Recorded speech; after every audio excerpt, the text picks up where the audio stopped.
Hello বন্ধুরা, সবাই কেমন আছো? তো আশা করছি সবাই খুব ভালো আছো। আজকে একটা টাটকা বড় সাইজের ফুলকপি আমি নিয়ে চলে এসেছি। তো এই ফুলকপি দিয়েই দারুণ টেস্টি একটা ফুলকপির রেসিপি তোমাদের সাথে শেয়ার করব। তো চলো, এদিকে দেখো ফুলকপিটা আমি নিয়েই নিয়েছি। তো ফুলকপিটাকে খুব ভালো করে আমি কেটে নেব, বেশ বড় বড় সাইজ করে রাখবো। আমার একটু ফুলকপি বড় বড় সাইজের থাকলে খেতে ভালো লাগে। ফুলকপি আমার ভীষণ ফেভারিট বলতে পারো। তো তোমরা ফুলকপি কে কে পছন্দ করো অবশ্যই আমাকে কমেন্ট করে জানিও। তো ফুলকপির পাতাগুলো এখানে দেখো আমি ছাড়িয়ে নিচ্ছি।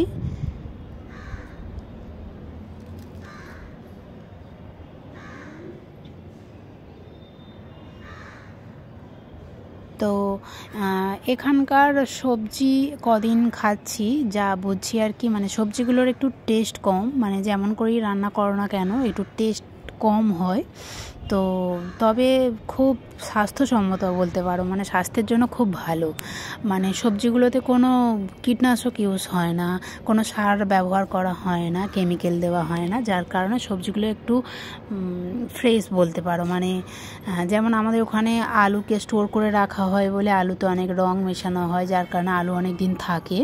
এখানে আলু হয়তো একটু কম দিন স্টোর করে রাখা যায়, কিছুদিন পরেই খারাপ হয়ে যায়, কিন্তু মানে সেগুলো খুব স্বাস্থ্যের জন্য ভালো। মানে খেলে তোমার বদ হজম হয় না, অল্পেতেই হজম হয়ে যায়।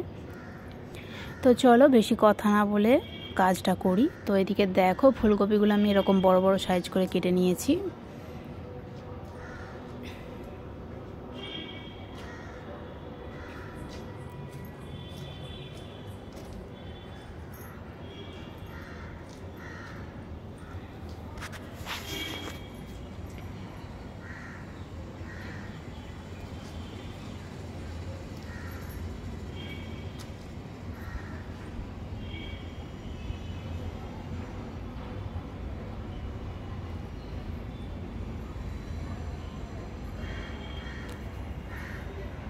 ফুলকপিগুলো আমি ধুয়ে তুলেও নিচ্ছি, বাকি ফুলকপিটাও কেটে নেব। পুরো ফুলকপিটাই আজকে রান্না করব। তো চলো, পুরো ফুলকপি আমার কাটা হয়ে গেছে, দেখো পুরো মানে একটা ফুলকপিতে থালা আমার ভরে গেছে। তো ফুলকপির জন্য এবার আমি আলু কেটে নেব।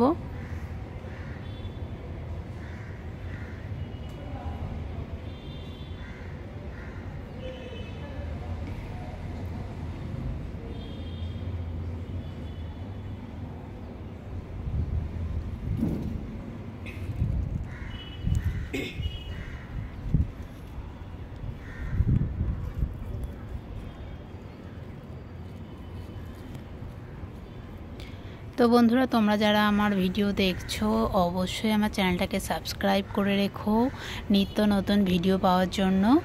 আর তোমরা আমাকে যতটা সহযোগিতা করবে আমিও ততটাই মানে সাহস পাবো, আর আরও মানে আমি এগিয়ে যেতে পারবো। তোমাদের সহযোগিতাই আমার উন্নতি আনবে, এই আর কি।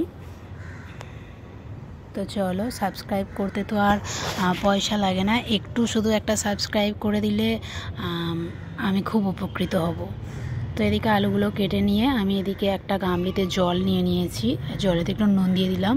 ফুলকপিগুলো আমি ভাপিয়ে নেব, ভেজে রান্না করব না, কারণ এখানকার ফুলকপি কেমন কি হবে বুঝতে পারছি না। তো আর অসময়ের ফুলকপি হয়তো একটা গন্ধও থাকতে পারে, তাই ভাপিয়ে জলটা ফেলে দেব। তো ফুলকপি আর আলু দিয়ে দিয়েছি, এতে আমি জল ঢেলে দিলাম, এবার সেদ্ধ করে নেব। তো দেখো ফুলকপিটা আমার ভাপানো হয়ে গেছে, এটা এবার নামিয়ে নেব, নামিয়ে জল ঝেড়ে নেব।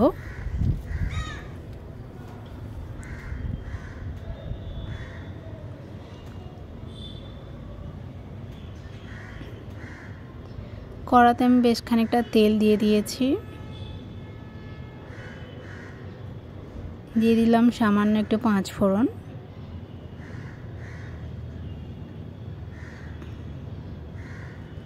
আর দিয়ে দিলাম 2টো টমেটো কুচি,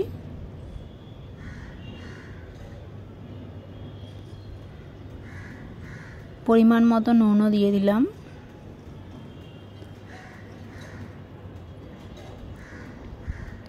দিয়ে দিচ্ছি হলুদ গুঁড়ো, আর দিয়ে দেব লঙ্কা গুঁড়ো।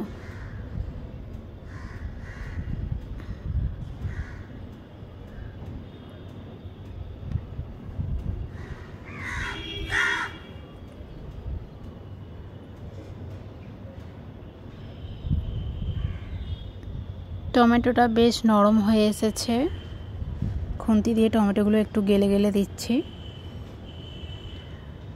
এবার এর মধ্যে দিয়ে দেবো সামান্য একটু আদা বাটা। এবার মশলাটাকে খুব ভালো করে কষে নেব।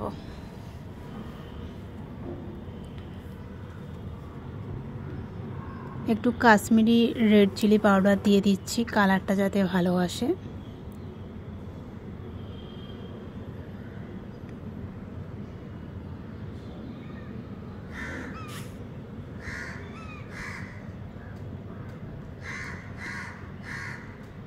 সামান্য একটু ধনেপাতা দিয়ে দিলাম, ধনেপাতাগুলো কালকের ছিল, তো এখানে তো আর আমাদের ফ্রিজ নেই, তাই ধনেপাতাগুলো একটু শুকিয়ে মতো গেছিলো, সেটাকেই একটু পরিষ্কার করে আমি কেটে নিয়েছিলাম। তো মশলাটা বেশ ভালো করেই কষানো হয়ে এসেছে। এবার যে ফুলকপি আর আলুটা আমি সেদ্ধ করে রেখেছিলাম ওটা ঢেলে দিলাম। এবার ফুলকপি আর আলুটাকে মশলার সাথে খুব ভালো করে কষে নেব।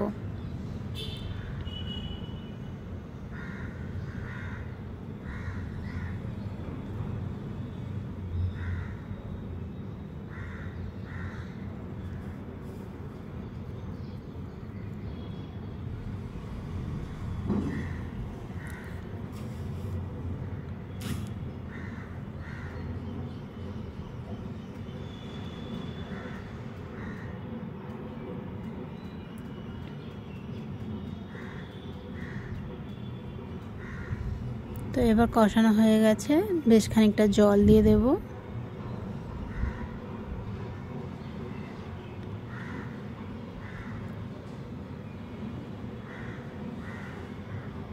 এদিকের সব কিছু মশলাপাতি, সবজি, ফল সব কিছুই একটু আমাদের ওখানকার থেকে আলাদা।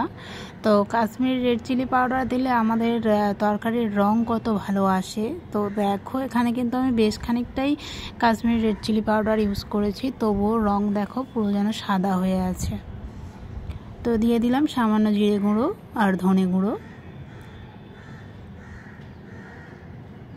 আর দিয়ে দিচ্ছি সামান্য গরম মশলা। এবার একটু বেশ ভালো করে নাড়াচাড়া করে ফুটিয়ে নিলেই আজকের ফুলকপি কষা রেসিপি আমার একেবারে কমপ্লিট হয়ে যাবে। তো এটাকে আমি এখনও 10 মিনিট মতো ফোটাবো, তো তোমরা দেখতে থাকো। তো দেখো খুব ভালো করে ফুটে গেছে আর জলও শুকনো হয়ে এসেছে। উপর থেকে সামান্য একটু চিনি দিলাম স্বাদটা আরও বেশি আসার জন্য। যে কোনো তরকারিতে সামান্য একটু মিষ্টি দিলে টেস্টটা আরও বেশি ভালো হয়, ব্যালেন্স হয় আর কি। তো চলো আজকের ফুলকপি কষার রেসিপি আমার একেবারে কমপ্লিট। এবার নেক্সট রেসিপিতে যাব। তো তার জন্য কড়াটাকে খুব ভালো করে পরিষ্কার করে নিয়ে আবারও দিয়ে দিলাম সামান্য একটু তেল। যেহেতু মাছটা কালকের ছিল তাই সেটাকে আর ভাজা আমি দেখালাম না। তো এখানে তেলের মধ্যে আমি দিয়ে দিলাম সামান্য একটু 5 ফোড়ন। এবার দিয়ে দেবো পেঁয়াজ কুচি।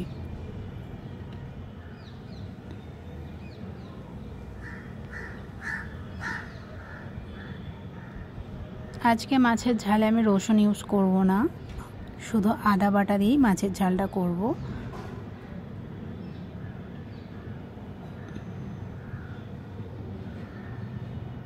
তো পেঁয়াজটাকে খুব ভালো করে ভেজে নিয়েছি। এবার দিয়ে দিচ্ছি একটা টমেটো।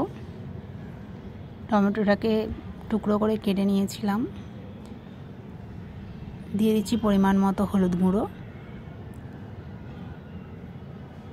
আর দিয়ে দিচ্ছি লঙ্কা গুঁড়ো।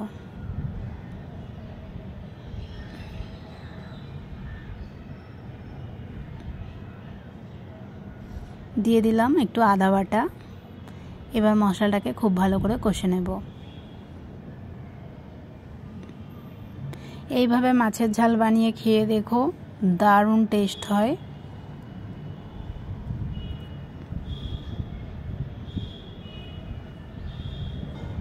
টমেটোগুলো আমি একটু গেলে গেলে দিচ্ছি। আজকে মাছের ঝালটা একেবারে শুকনো শুকনো করব।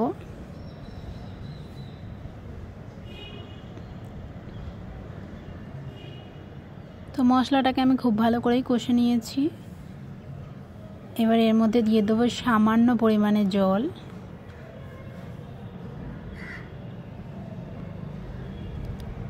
তো ঝোলটাকে সামান্য একটু ফুটিয়ে নেব।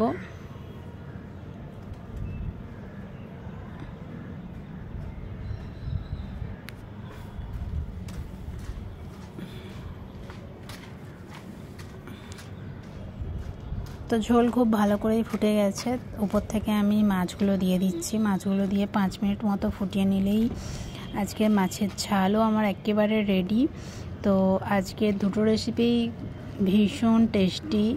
তো তোমরা অবশ্যই বাড়িতে বানিয়ে খেয়ে দেখো, আর কেমন হলো অবশ্যই কমেন্ট করে জানিও।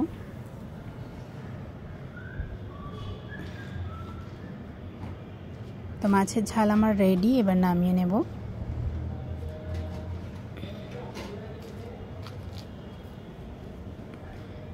তো আজকের ফুলকপি কষা আর মাছের ঝালের রেসিপি তোমাদের ভালো লাগলে অবশ্যই লাইক কমেন্ট